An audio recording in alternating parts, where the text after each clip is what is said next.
tama bakal terus bae tama, bahkan wa yudhiku ba'dahum ba'sa ba'd, bakal ngarasakeun peperangan antar negara jeung negara. Peperangan ieu geus dibejakeun ku Gusti Allah tak ieu ayatna. Ulah kaget lantaran nu hiji nyembah ka Gusti Allah Irak Baghdad, nu hiji nyembahna ka patung. Beda potensi nu aya di Irak loba luar biasa lobana. Amerika teu bogaeun di dinya teh. Tah di dieu teh panas Amerika serang geus. Di dinya muatanna loba.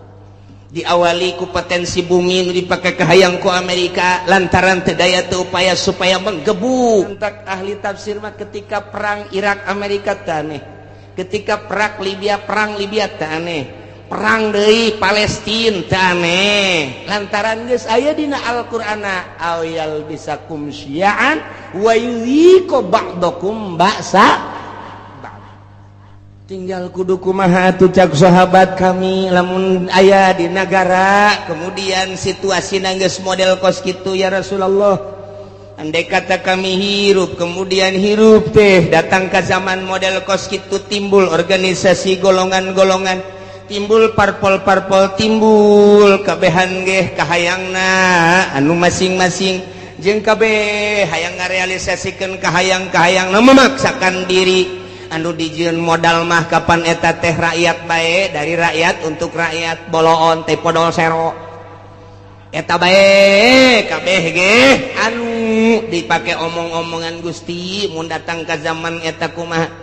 Cakang yang Nabi maneh mah cicing bae ya zamil buyut, cicing bae maraneh di imah masing-masing, wa'budullaha ibadah bae maneh ka Allah nyalametkeun diri. Ulah milu engkeuy-engkeuyan jeung jelema kos karari itu kajen teuing nu kitu mah kitu bae. Cak sahabat atuh engke nagara kudu kumaha? Engke ge aing nyieun, engke bakalna kesatria cak Gusti Allah. Saat aing deuk ngararapih nagara eta di mana geus kacau engke aing bakal nyieun kesatria rijal bahasana. Engke rijal ku aing ditimbulkeun anu gagah nu luar biasa, engke ge moal paharti ku otak-otak manusia saat eta. Bakal mimpin bangsa, mimpin umat, mimpin negara di luar konstatir manusia. Engke ge bakal ditimbulkeun ku aing tah ke geus aya kesatria, bakalna ke kakarak umat nuturkeun satungtung can aya kesatria mah ulah waka. Pikir ku anjeun kumaha Gusti Allah ngajelaskeun kana dalil-dalil kekawasan Gusti Allah. Allah mah maha kawasa, moal aya nu bisa nyalametkeun di awalna ge tadi ketika saat-saat kritis saha nu bisa nyalametkeun. Ketika dahsyatna siksa, dahsyatna penyakit, dahsyatna musibah. Nah ieu teh baik ti luhur maupun ti handap atawa dibentuk ku berbagai organisasi atawa ku parpol, eta teh merupakan siksa-siksa anu dijual mah rakyat jeung bangsa jeung negara, padahal mah ajang beuteungna masing-masing eta teh siksa dikorbankeun rakyat hanya demi seseorang, dikorbankeun rakyat hanya demi golongan. Tak eta teh nang Gusti Allah. Tah deuk mun tayang ka saha cak Gusti Allah, aing teh keur nembongkeun ka maha kakawasaan aing. Ku aing dijujurkeun jeung diadilkeun nang aing, dihancurkeun ge deuk teu dijujurkeun dibangkalarkeun nang aing. Unzur ikir ku sia. Pikir ku anjeun, pikir ku maneh kaifa nusarriful ayati kumaha aing geura ngabulak-balik ngajelaskeun dalil-dalil, baik dalil nas Al-Qur'an langsung dibaca maupun dalil langsung kejadian-kejadian alam atau manusia-manusia nu buang kalara. Deuleu maksudna naon? La'allahum yafqahun, supaya nyararaho bahwa anu ngagular-gilar ngabulak-balik anu ngarobah-robahna ieu nagara jeung manusia teh lain sasaha iwati Gusti Allah Subhanahu wa ta'ala. Anak itu berarti ulah mun tayang kajabatan, ulah mun tayang ka tahta, ulah mun tayang ka manusia, ulah mun tayang ka harta, mun tayanglah kanu ngagular-giler ngabulak-balik ngarubah-robah ieu alam, ieu manusia, ieu negara, ieu bangsa. Saha tadi kan geus ditanya, saha anu bisa nyalametkeun? Qul Allahu yunajikum, nu bakal bisa nyalametkeun mah Gusti Allah Subhanahu wa ta'ala. Setelah urang nyaho nu bakal nyalametkeun Gusti Allah, engke ge Allah mere sabab ka manusia ka satria, nu bakal nyalametkeun bangsana engke ditimbulkeun ku Gusti Allah ahli Allah anu selalu ka Allah bae. Berangjeng penting mentana ka Gusti Allah ke manusia ge bakal paham karena caritaan-caritaan kesatria eta. Ialah seorang waliullah. Cek manusia engke cirina kumaha Gusti eta kesatria nu bakal mimpin bangsa model kos kitu teh. Cirina deuleu bae. La ilaha illa anta subhanaka inni kuntu minadh dhalimin. فاستجبنا له ونجيناه من الغم وكذلك ننجي المؤمنين. بجاكن محمد قل هو القادر على أن يبعث عليكم عذابا من فوقكم أو من تحت أرجلكم أو يلبسكم شيعا ويذيق بعضكم بأس بعض. Muhammad bejakeun ka para kafir-kafir Mekah lamun terus bae musyrik ka aing, teu percaya kana ajakan anjeun, teu iman kana ajakan aing-aing, cak Gusti Allah bakal nurunkeun siksa 4 perkara supaya katembong ku balerea kakawasaan aing, ka maha dahsyatan aing, ka maha sagala-galaan aing. Lantarannya mempermainkan ka aing kamari ngadoa ka aing ku ari musyrik ka aing, kamari minta ka aing kuari minta ka jabatan, kamari DPDP ka aing kuari DPDP ka manusia, ka makhluk, ka batu, ka kayu. Kan eta teh mempermainkan aing. Bejakeun Muhammad hayang dauleuh ka karawasaan aing, aing bakal nurunkeun 4 siksa. Ya Allah. Qul bejakeun Muhammad wal qadiru ala ayyab'asa 'alaikum 'adaban. Aing maha kawasa, aing bahasa gala-gala cak Gusti Allah. Lamun kitu bae petana aing bakal nurunkeun ka makhluk khususna ka urang Mekah umumna ka saha bae siksa 4 perkara. Ya kan? Hiji azaban min fauqikum, siksa timbul ti luhur.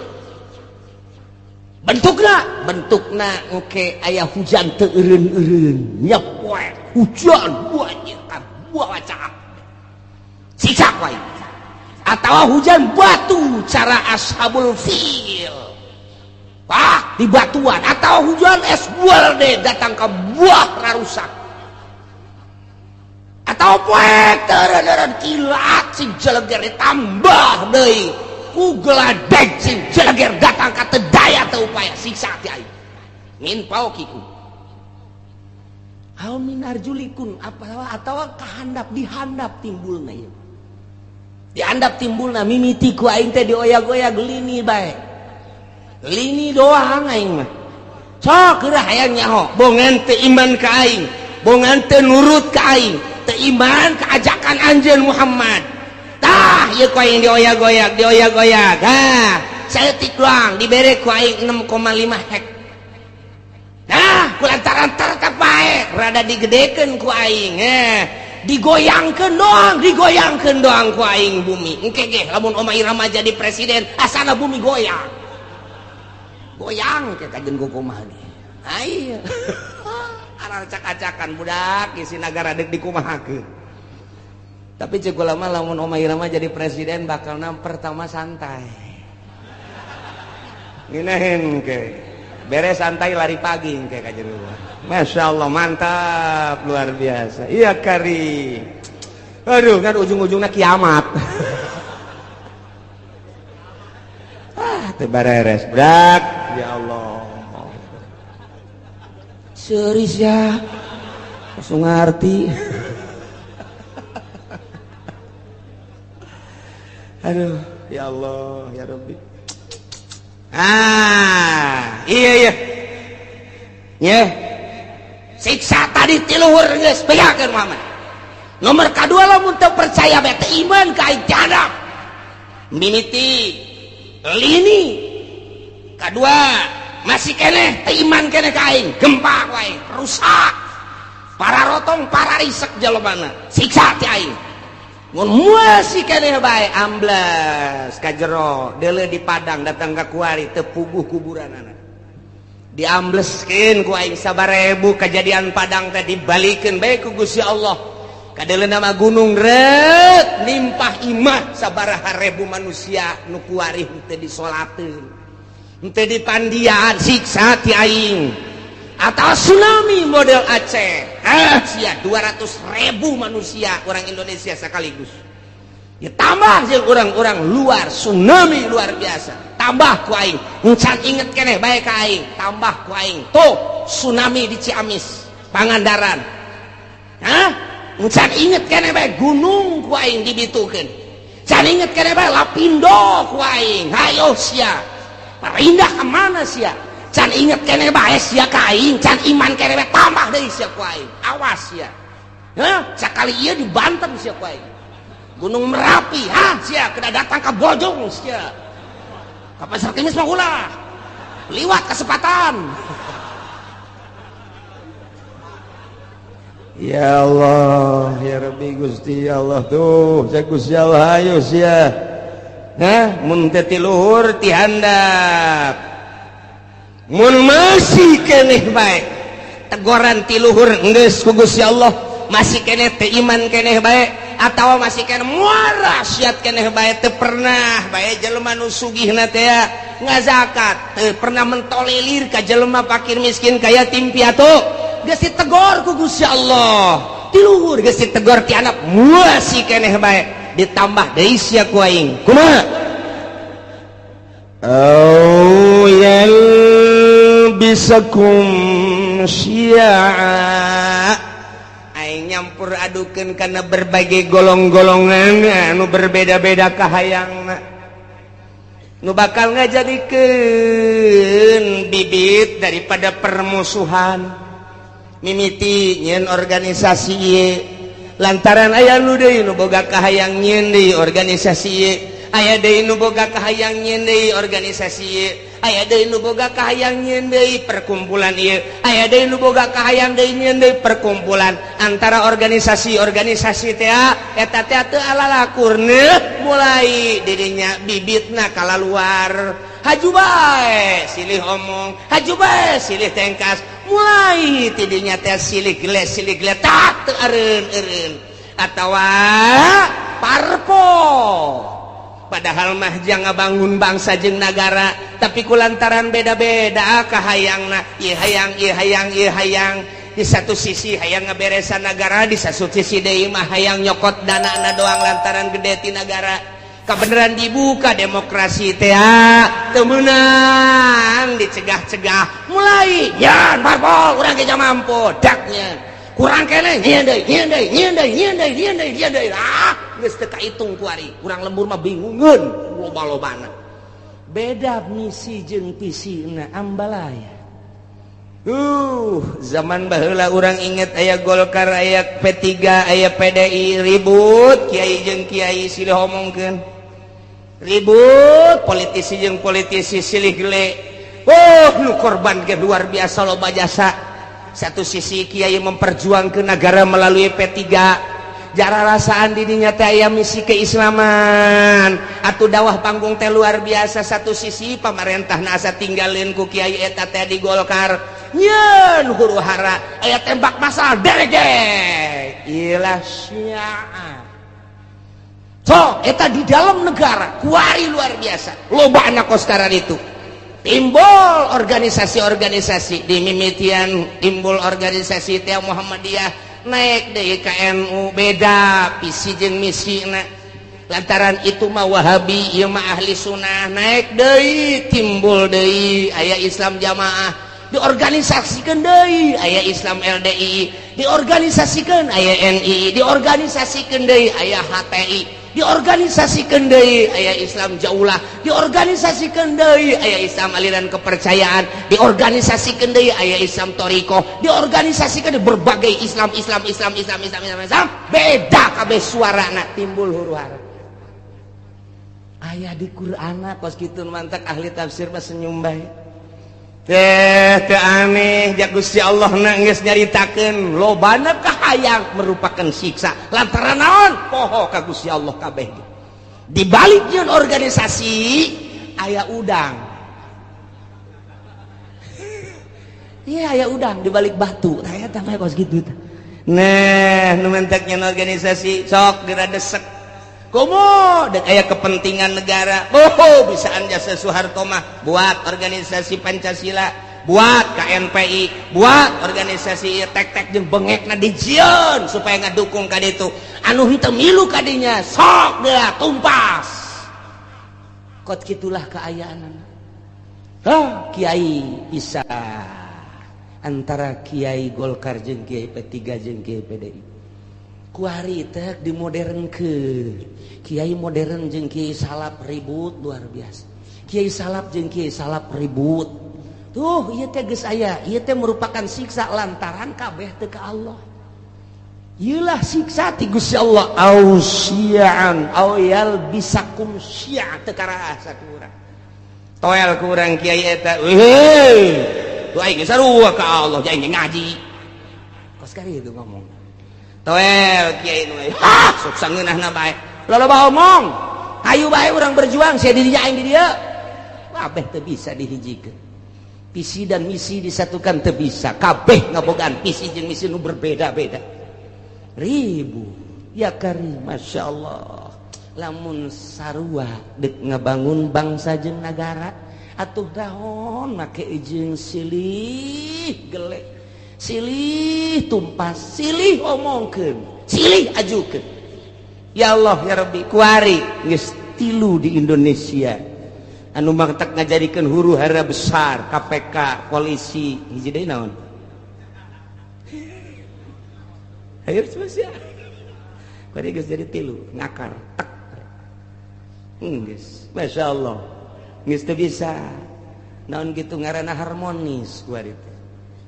Geus dihandapna geus siap dek perang kuan. Abri geus kabagi 3. Pihak ieu, pihak itu, pihak ieu. Dah geus kos kitu di Indonesia lantaran boga kahayang pancenah ieu teh negara urang. Pancenah ku urang dibangun, danana kan ti masyarakat. Kunaon atuh kuari teh kos kararitu. Polisi geus teu percaya ka KPK. KPK geus teu percaya ka kitu yudikatif, geus teu percaya deui ka legislatif. Geus percaya deui ka eksekutif. Main silih salahkeun DPR kuari nyalahkeun polisi, polisi kuari nyalahkeun KPK, KPK terus bae nyalahkeun DPR, DPR nyalahkeun polisi, polisi nyalahkeun KPK. Di BPK ngajukeun berpermasalahan supaya tetap diangkat, eksekutifna kuari kasienan berontak melalui yudikatif. Ieu negara urang. Ieu negara urang deuk kumaha coba? Pikir cenah deuk ngaberesan masyarakat nyanana beresaneun. Nyanana beresan urang mah teu kumaha je kieu bae nongton nyana. Ieu teh kuari teh kos kitu mun hayang nyaho di negara urang. Lamun sok mengamati politik di Indonesia seperti eta. Geus, teu kudu nonton TV, teu kudu ngadengekeun radio, ngaji sia di dieu bakal nyaho. Saya kiai nyaho ti mana? Aing mah susuganan. Bukan aing mah susuganan kos kitu bae lah pokona mah. Lamun aing salah deleukeun. Je nu mantak sakieu deui bakal ditangkep. Kaje nu di luar mah ulah geuna nyaho. Ji tuh polisi geus teu bisa ngamankeun DPR lantaran DPR nyalahkeun polisi. Polisi KPK ge sarua bae geus kos kararitu ku ari teh. Pelaksana sebagai eksekutif kuari geus kasienan lantaran nu mentek kasienan teh kabeh baroga salah. Sedengkeun RI 1 geus amanat awas sampai tembus, awas sampai tembus, awas sampai tembus, awas. Nyana bae sieun besi tembus di urusan rakyat. Endeu ka rumaha coba lamun dibukakeun eta kakarak judulna doang, tak kakarak judul tah. Geus mulai tah urang nyaho tah. geus mulai tah di koran mah hese mendingan ngadengekeun aing bae sia aing mah bener dek henteu kos kitu we pokona mah tah je emang kumaha gitu masyaallah timbul yalbisakum syi'an eta secara nasional secara internasional campur tangan bule di urang emrik hayang cicing di urang berleha-leha di nagarana teu boga potensi bumi teu boga potensi negara hanya jual beli alat perang hasil produksinya cau eueuh di Amerika mah hui eueuh di Amerika mah sueg mah komo eueuh jasa di Amerika mah mun urang ka Amerika coba urang ka ditu teh hayang sueg moal aya di urang teh hayang sueg jeung naon atuh neangan awi moal aya di Amerika mah nu sok pake nyayur teh anak awi naon ngaranna iwung coba neangan di Amerika mantap kuda teu betah ge iwung Nelenya ka Indonesia aya iwung aya awi aya cau aya anak cau aduh luar biasa didele kunyana hasil bumi na minyak aya logam aya dan lain sebagainya cekel huluna lo ngomong sia guys wae ye iman negara ulah lo ngomong yang sabaraha sia teu bisa padi mah raetas rakyat mah lo ngomong ieu teu bisa ya tembak sia ya. Wah, saya sebar persen sih ya. Jipan lain gula dok merek kabeh.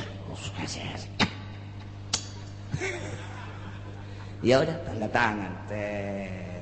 Beres. Cicingnya nadi di nyin gedung di Indonesia. Luar biasa. Lambat laun ternyata loba anu dibawa ka ditu dibanding jeung nu dinimba ku urang. Nah, mulai dibuatlah kepercayaan bule di orang ngadu di antara politisi di luhur ya kepercayaan bule ya kepercayaan rakyat ngadu timbul huru-hara internasional bakal naik taya di Indonesia ge tinggal pencet knop doang jegur ujian anak emang kumaha gitu rakyat geus teh sudi jasa di bawah kikieuan tetapi pemerintahnya tidak mentolerir geus ka rakyat tetapi iya kan bumi pertiwi Indonesia Bhinneka Tunggal Ika 135 juta rakyat Indonesia cak Raden Rhoma Irama disatukan oleh Bhinneka Tunggal Ika dek kumaha gitu geus tinggalin tambah kali mah 135 juta lain 35 juta kuari mah bung jenggot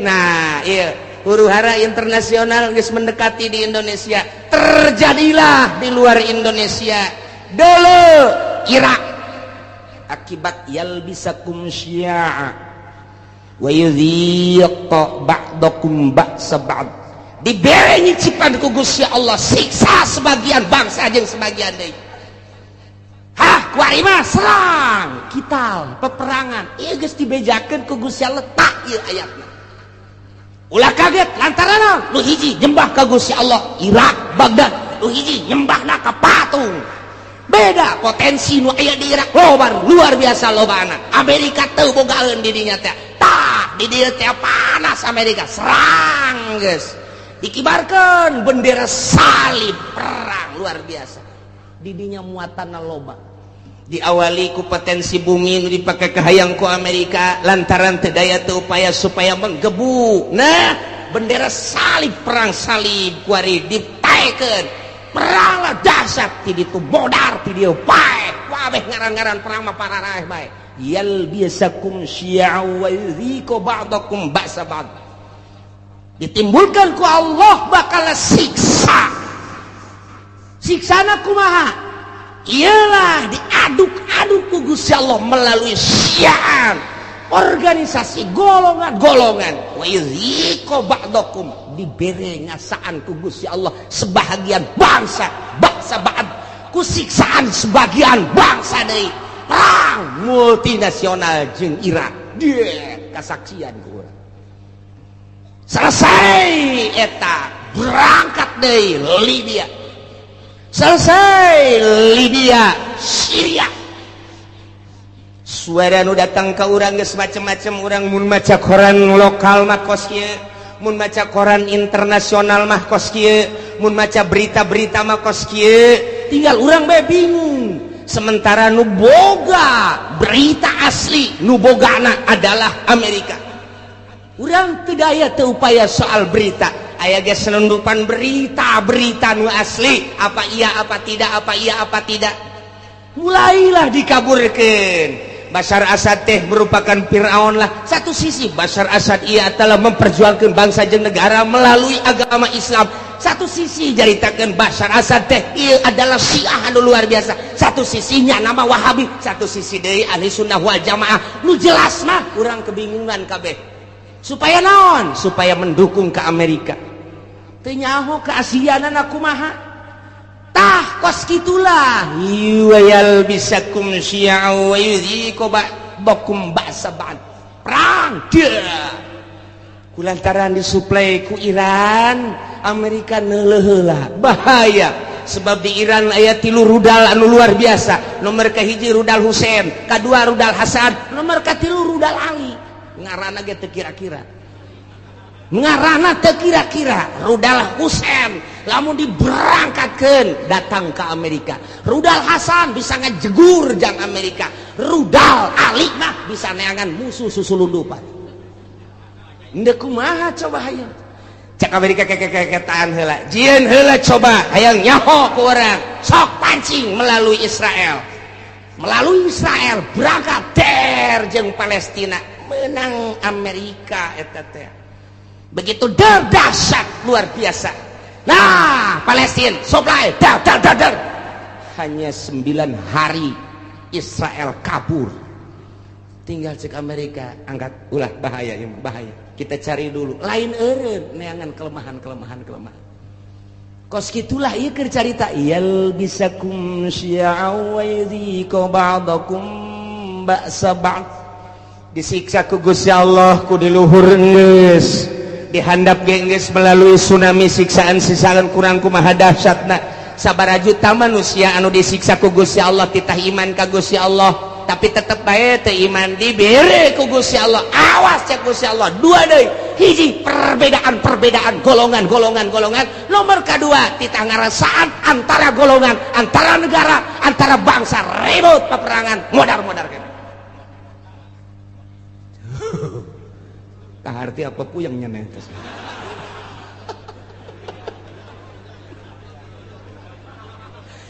Internasional dibawa ku urang. Nah, caner geus.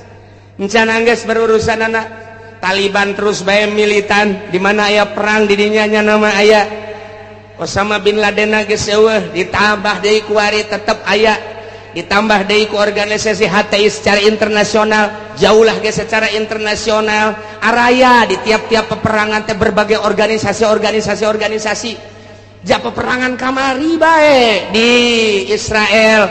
Orang Indonesia bage aya ka ditu, kok nyemplos ka ditu model. Urang teu nyaho aya nu nyeplos kos kitu lamun teu direkomendasi ku RI da moal bisa. Sementara kapan urang teh negara teh aslina teh manut ke Amerika, tapi kok aya orang Indonesia di ditu ja perang Irak aya orang Indonesiaan di ditu. Perang Iran aya orang Indonesiaan di ditu. Ieu urang Indonesia mah asana mah nya nama Okos Bunglon nya nama. Bisa kade-kade tuh batak Indonesia lain lalagaan ditakuti ku orang Amerika. Teka caritakeun orang Palestina, di Palestina aya orang Malaysia, teka caritakeun di Palestina aya orang Thailand, teka caritakeun di Palestina teh orang Korea, tapi orang Indonesia mah aya di ditu. Malah keur waktu perang kamari multinasional aya nu nembak jar.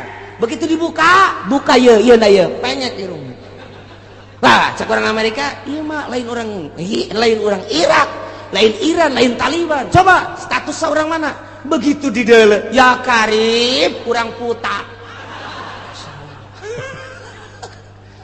Anu gede hutang teh kabur ka ditu. Paeh hirup-hirup ceknya aing daripada Indonesia sangat diperhitungkan. Masya Allah.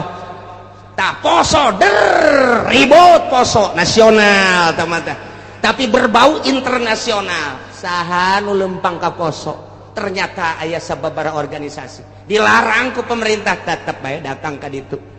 Namun teu datang ka ditu poso terus-terusan nu dipencit ustad teh, nu ditembak kiai teh, anu dipanah, nu dipedang, datanglah organisasi ti urang. Padahal teu dimeunangkeun ku pemerintah, poso-poso bae datang ka ditu, ngibarkeun bendera. Perang, siap.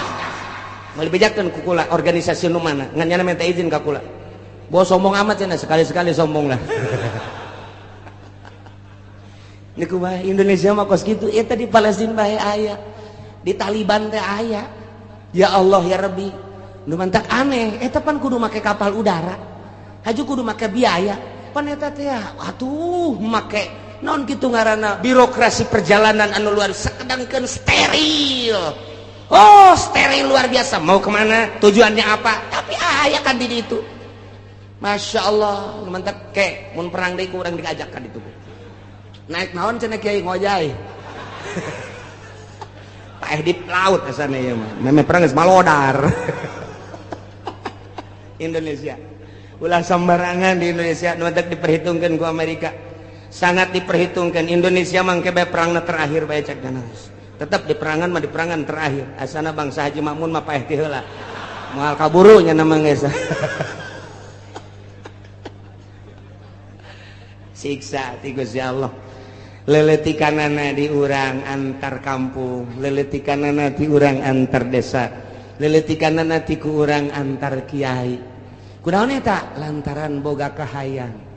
Kiai ieu ngayakeun ieu, kiai ieu ngayakeun ieu, henteu harmonis, ribut kiai jeung kiai. Syi'an wa yudhiqu ba'dakum ba'sa ba'd. Hayang rada gede melalui organisasi-organisasi. Hayang gede deui melalui parpol. Cerita tentang perbedaan di parpol anu geus teu aneh deui kuari makin dibesar-besarkeun makin digede-gedekeun. Urang nyaho ketika PKB naik beuh sabaraha nu paeh saat harita sabaraha ieu ge ieu cantang tu ka hareupeuna lantaran armada Prabowo anu luar biasa, armada jenggot anu luar biasa, armada wah geus pohara ieu mah main ke bakal nata. Nah ieu sing ada ieu beusi jadi siksa ti Gusti Allah. Mun sia teh iman ka aing, mun sia teu taat ka aing, teu takwa ka aing, bere siksa opat. Hiji ti luhur min fauqikum, dua ti handap min arjulikum. Mun ti luhur jeung ti dihandap teu dianggap, awas aoyel bisa kumsian aing yeun tah golongan engke golongan lain geus sakadar cicing wa yuziko ba'dakum ba'sa ribut perang. Jadi berarti geus aya ti ditu nu mantap cek Kangjeng Nabi inna ummati sataftariqu ala sintaini wa sab'ina firqatan. Saenyana umat kaula bakal paberencai ngajadi 72 golongan. Kabeh ngaku ahli sunnah padahal ma an-najiyatu firqatun salamat mah bakalna sapirqah. Jararieun jelema golongan atas namana Islam boro-boro organisasi cacak-cacak partai ge make atas nama Islam. Baheula P3 make atas nama Islam, kemudian PKB make atas nama Islam, PNU make atas nama Islam. Padahal mah di Indonesia mah kapan teu meunang nyeun partai Islam lantaran kabeh ge huluna adalah demokrasi. Teu meunang berbau sara. Tapi kelantaran nipu ke masyarakat make aturan Islam lain aturan, make lebo Islam ujung-ujung nama atuh henteu lah eueuh nanaonan ribut Golkar jeung P3, ribut P3 jeung PKB, ribut KB jeung PNU, ribut jeung PDA, ribut.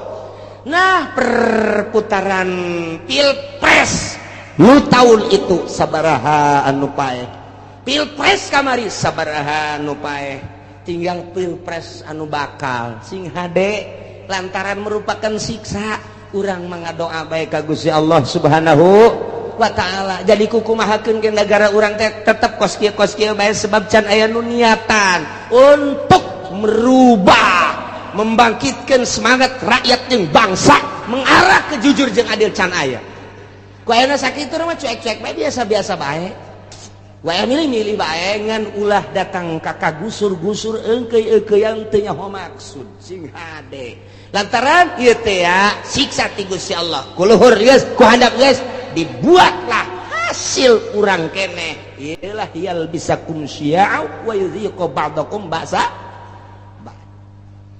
Ya Allah ya Rabbi nu mantap Kanjeng Nabi waktu turun ayat ieu ngadua ka Gusti Allah. Langsung nangtung Kanjeng Nabi koma Nabi sallallahu alaihi wasallam fatawaddoa langsung ala wudu. Beres ngala wudu fasa'ala rabbah ngadoa ka Gusti Allah. Ngadoana ya Allah ala yursila alaihim azaban min fawqihim wa min tahti arjulihim wa la yalbisa ummatahu syi'an wa yudhiqu ba'dahum ba'sa ba'd. Ngadoa Kanjeng Nabi seperti eta tah Gusti ulah diturunkeun ka umat abdi siksa ti luhur, ulah diturunkeun ka umat abdi siksa ti handap, ulah diturunkeun ku Gusti siksa anu campur aduk berbagai golongan organisasi sehingga ribut ko ba'dahum ba'sa ba'd ulah ribut antara bangsa abdi jeung bangsa abdi, umat abdi jeung umat abdi Gusti nyuhunkeun ka Gusti. Ngadoa Kanjeng Nabi teh lantaran dibukakeun hijab ku Gusti Allah teh ribut kampung jeung kampung, desa jeung desa, kabupaten jeung kabupaten, provinsi jeung provinsi. Berbagai manusia huluna kiai jeung kiai, politikus jeung politikus deui, ahli ekonomi jeung ahli ekonomi, antara provinsi jeung provinsi, antara negara jeung negara, walah ditembongkeun ku Gusti Allah teh umat paberencana anu luar biasa sehingga bergelimpangan namai ti berbagai negara-negara. Kanjeng Nabi nangis ngadoa Gusti ulah terjadi seperti eta atuh Gusti. Kumaha tah waktu eta fahabatta ilaihi Jibril alaihi salam. Allah ngutus malaikat Jibril turun. Tak bijakeun Jibril ke Muhammad, ya Muhammadu innaka sa'alta rabbak arba'an. Anjeun teh ngadoa ka Gusti Allah nyuhunkeun supaya disalametkeun tina 4 rupa tadi. Siksa ti luhur, siksa ti handap, siksa golongan-golongan jeung siksa peperangan-peperangan antar bangsa. Nah fa'ataka isdatain wa mana'aka isdatain. Nu dua ku Gusti Allah diijabah, nu dua mah henteu. Bebeja malaikat Jibril dua diijabah dimuhunkeun ku Gusti Allah, nu dua henteu.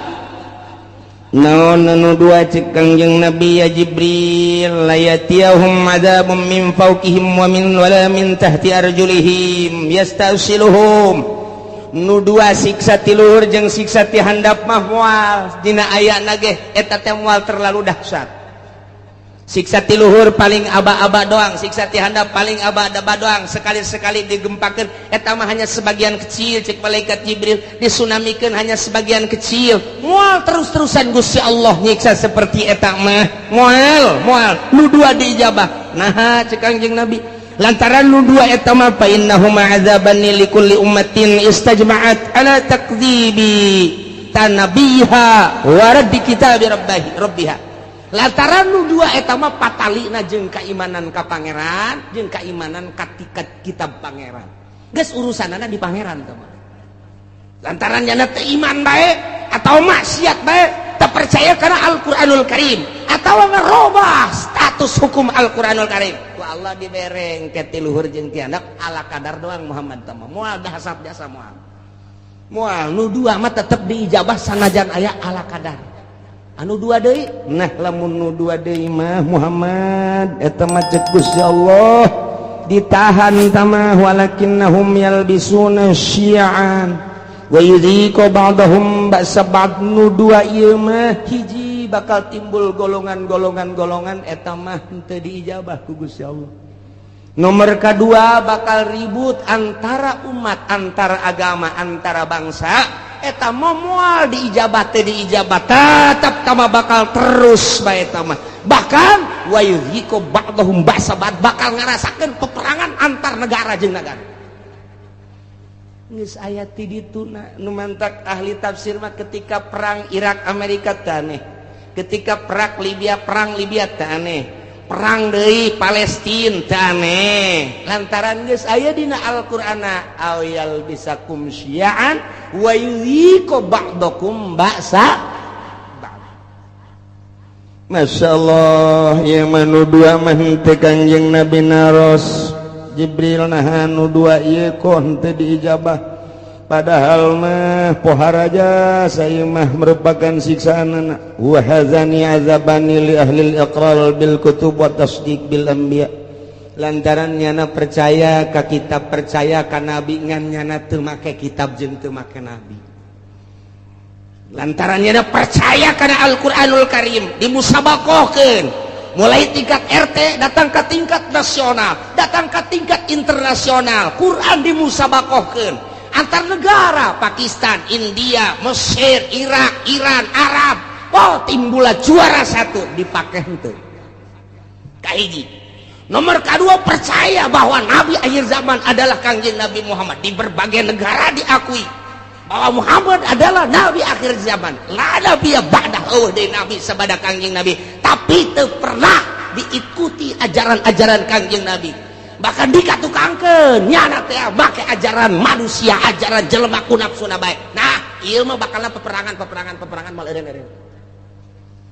Iyalah geus dinyatakeun dina Al-Qur'anul Karim urang kuari ngarasakeun percis jasa mulai antar sekolah lantaran teu ka Allah guruna teu ka Allah muridna teu ka Allah ribut ka jenting kumaha antara lembaga ribut lantaran henteu ka Allah antara yayasan ribut lantaran henteu ka Allah antara organisasi ribut lantaran lain neangan ridho Allah hanya semata-mata neangan pitayeun doang antara parpol ribut lantaran henteu lillahi ta'ala henteu aya misi ikhlas kabeh ge semata-mata hanya jang dirina doang.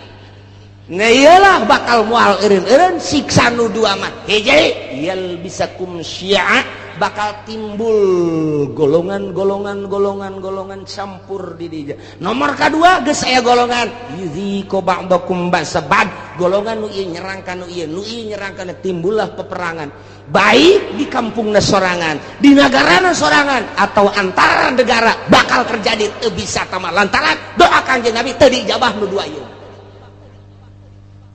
Tinggal kudu kumaha atuh cak sahabat kami lamun aya di negara kemudian situasi geus model kos kitu ya Rasulullah andai kata kami hirup kemudian hirup teh datang ke zaman model kos kitu timbul organisasi golongan-golongan timbul parpol-parpol timbul kabehan ge kahayangna anu masing-masing jeung kabeh hayang ngarealisasikeun kahayang-kahayang memaksakan diri anu dijieun modal mah kapan eta teh rakyat bae dari rakyat untuk rakyat boloon teh podol sero eta bae kabeh ge anu dipake omong-omongan Gusti mun datang ka zaman eta kumaha cakang yang Nabi maneh mah cicing bae ya zamil buyut cicing bae maraneh di imah masing-masing wa'budullaha ibadah bae maneh ka Allah nyalametkeun diri ulah milu engkeuy-engkeuyan jeung jelema kos karari itu kajenteuing nu kitu mah kitu bae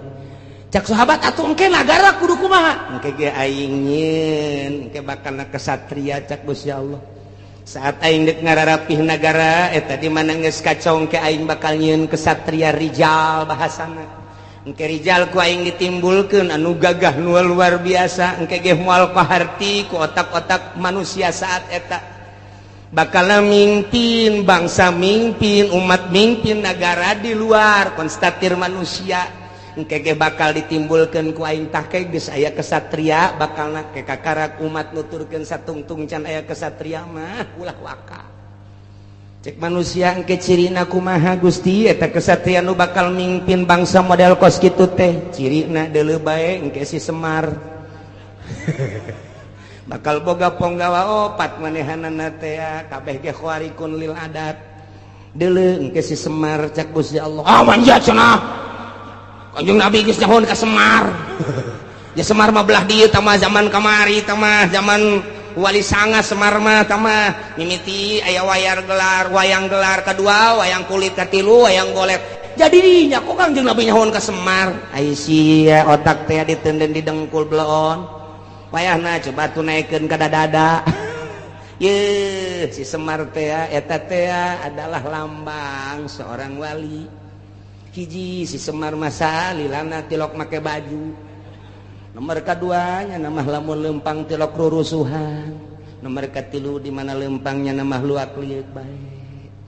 Eta si Semar kos kitu. Jeung deui tara bertindak di mana-mana encan musyawarah jeung si Cepot.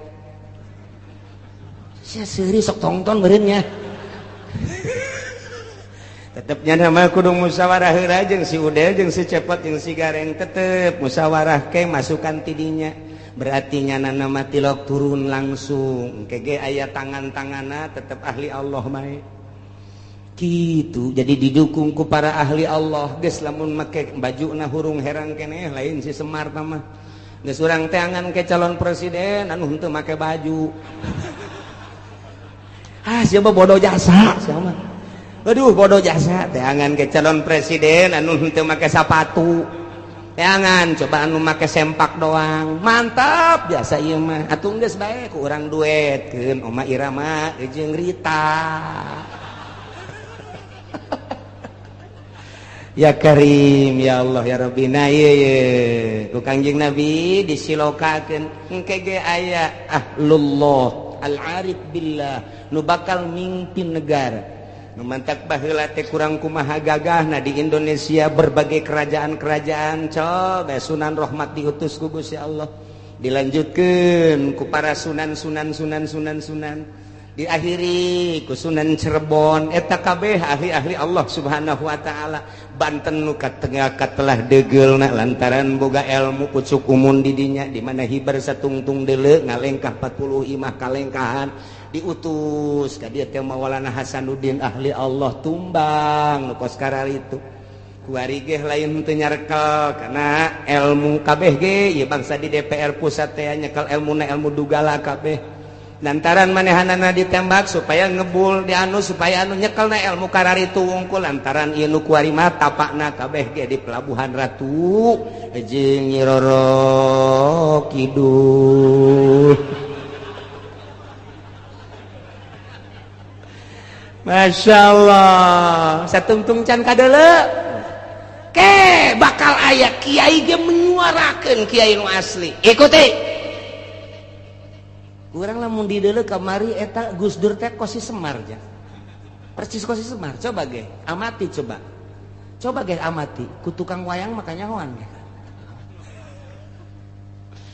Satungtung can aya ulah waka. Lantaran ieu mah raradutan kabeh ge. Geus salametkeun diri urang saat engke sakedeung deui urang batur ihyak-ihyakan urang mah Allahu Akbar. Batur kampanye urang mah salat duha be Allah. Duitna mah cokot teh. Tah sia mah sok kitu bae sih blon. Jadi benerna ieu.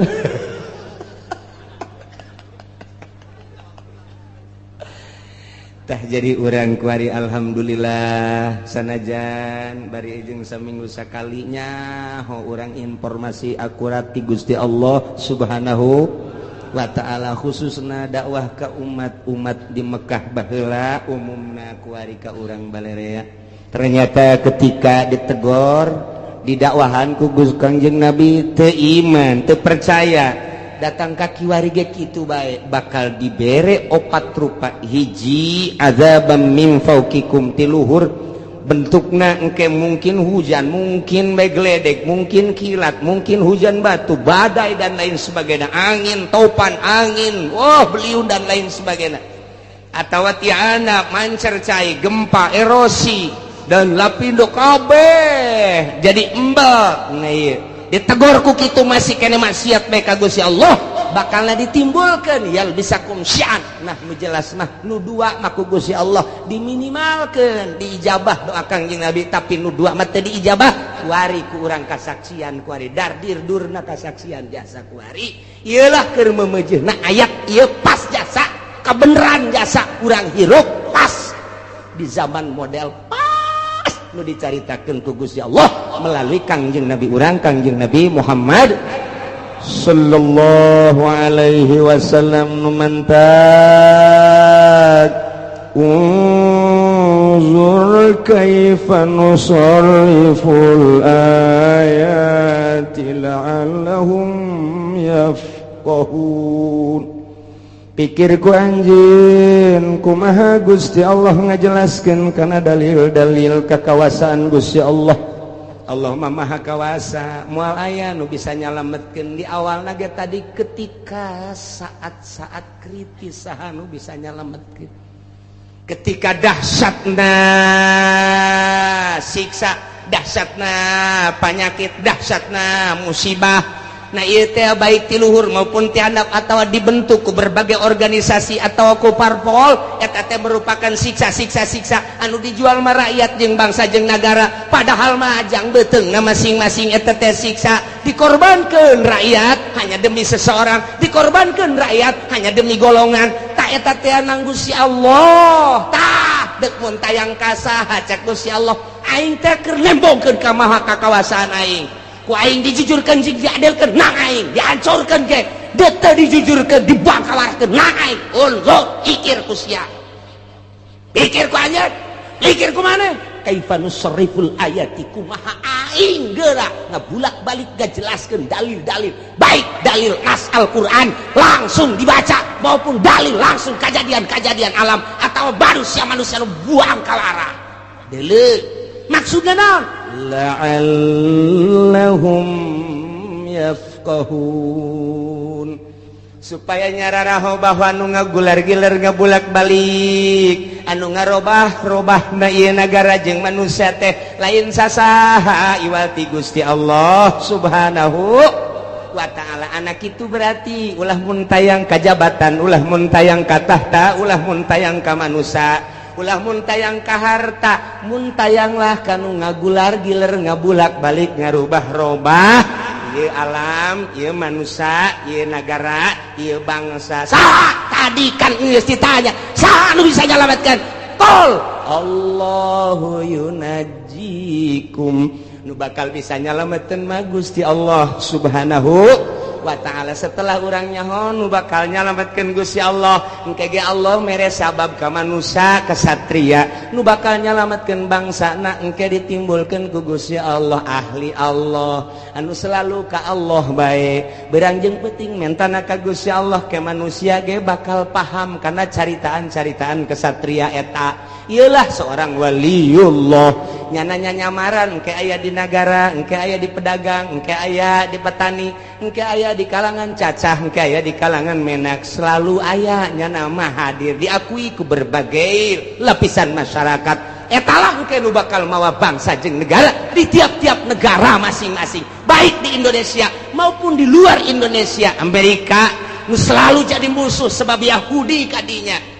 Komplotan etalah nu bakal jadi musuh biang keladi lantaran didinya bakal nate timbul Yahudi anu bakal jadi sasarana tatap Islam baik, mulai di timur tengah datang ka urang ka dieu. Tinggal urang mun tayang ka Gusti Allah, mudah-mudahan urang kabehan ditangtayungan ku Gusti Allah, bangsa jeung negara urang ditangtayungan ku Gusti Allah, rakyat jeung pembesar-pembesar ditangtayungan ku Gusti Allah, sehingga Allah mele perturungan ka urang kabehan, urang dibere buka mata hati urang, mun sirak neuleuh mata hati.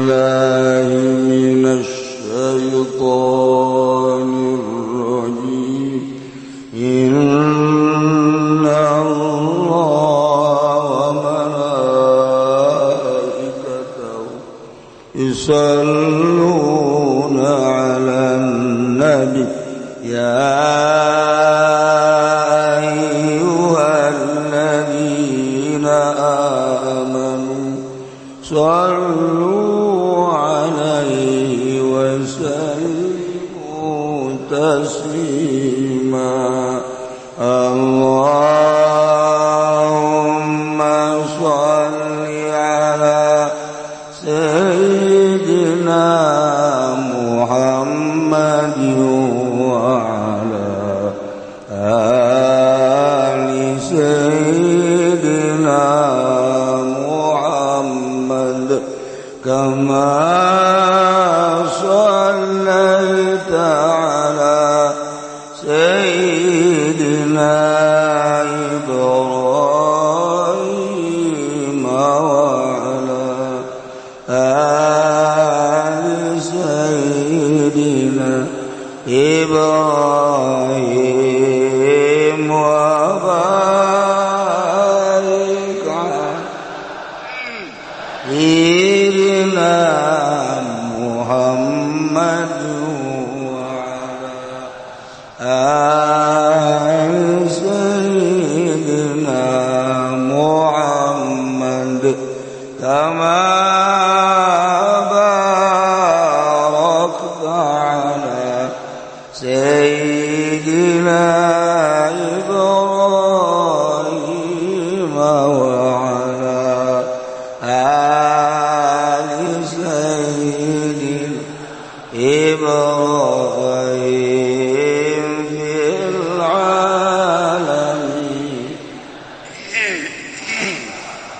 سيدنا إبراهيم وبارك على سيدنا محمد وعلى آل سيدنا محمد كما باركت على سيدنا إبراهيم وعلى آل سيدنا إبراهيم في العالمين إنك حميد مجيد اللهم صل على سيدنا محمد وعلى آل سيدنا محمد كما صليت على سيدنا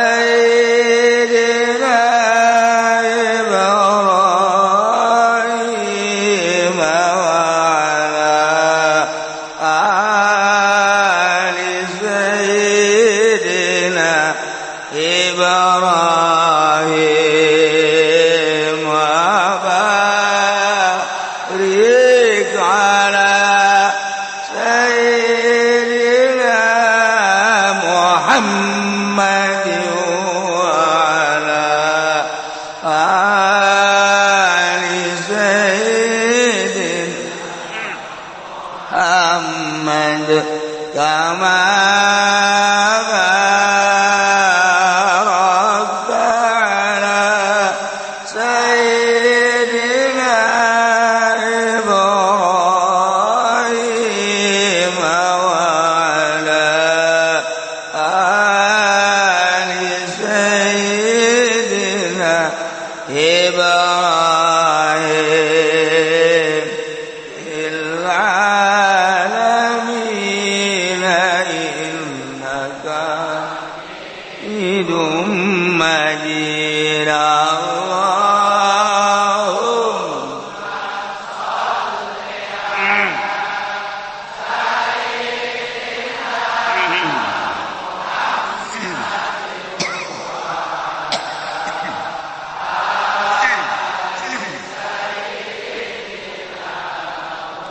محمد كما صليت على سيدنا إبراهيم وعلى آل سيدنا إبراهيم وبارك على سيدنا محمد وعلى آل سيدنا محمد كما باركت على سيدنا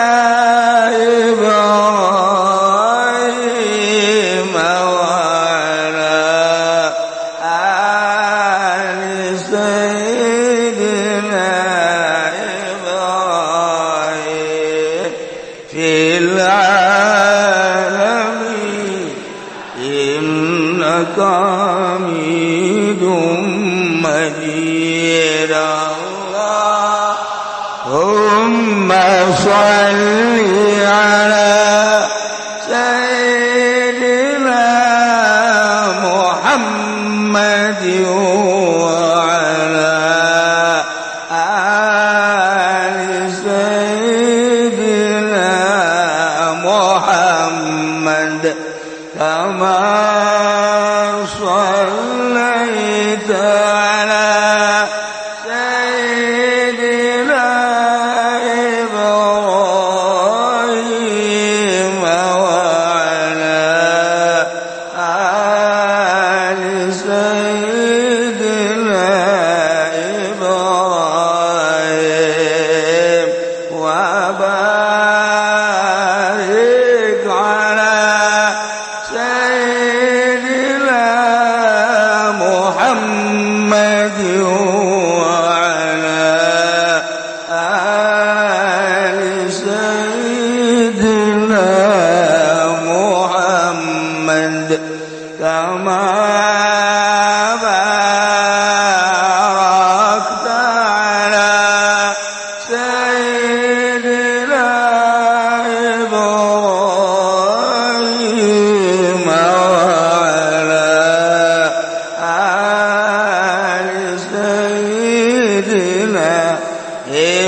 alamin.